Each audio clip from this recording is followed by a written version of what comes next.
Aung San Suu Kyi is an activist in Burma. Burma is located in Southeast Asia between Bangladesh and Thailand. It has been under a military dictatorship since the military seized power in 1962. The Burmese army controls what people can read, watch, and do. They make it hard for people to form a resistance because they control the internet, have informants everywhere, and keep out foreign press. They have bombed villages and recruited child soldiers. They have killed people who won't or can't work in the forced labor gangs. In 1988, Aung San Suu Kyi left England, where she had been living with her husband, and returned to Burma.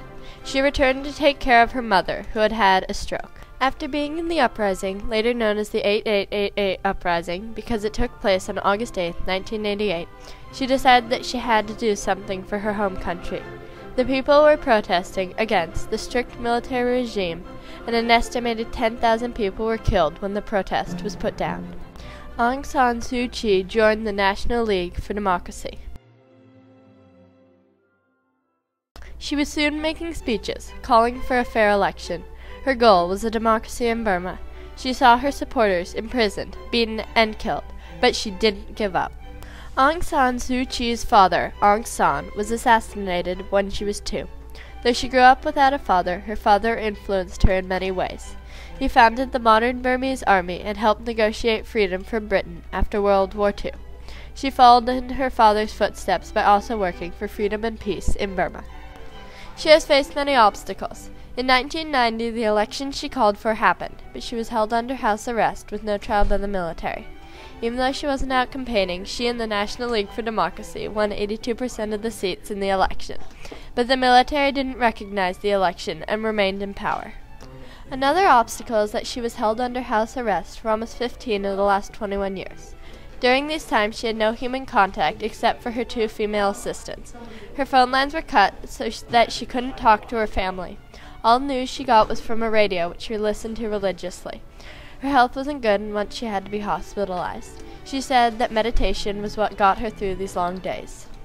In 1991, she won the Nobel Peace Prize for her, quote, nonviolent struggle for democracy and human rights.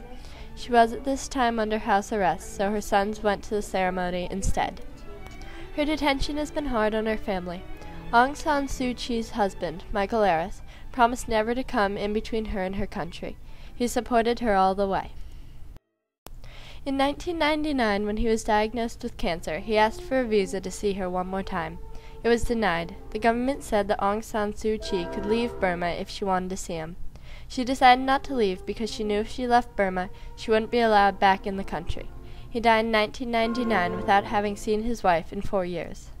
Though her husband was very supportive of her work, her children have had to grow up without a mother. It has been hard for her sons, Alexander and Kim Elise.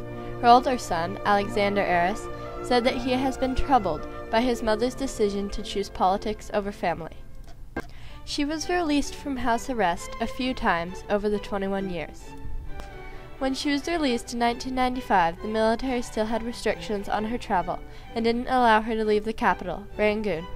She defied the restrictions many times to give speeches. In 2000, she was put back under house arrest. In 2002, she was freed again, but after an assassination attempt backed by the government in 2003, and she was held in a secret detention for 3 months, they put her back under house arrest. On November 13, 2010, she was released from her house arrest. A huge crowd assembled to see her. Even though her goal has not been completed, she plans to keep working for political freedom in Burma. She was, and still is, the symbol of the pro-democracy movement. While she was under house arrest, the movement lost steam, but she is determined to get it moving again. She has met with many important people around the world to promote awareness of the struggle in Burma and to put pressure on the Burmese government so that there can be a democracy in Burma.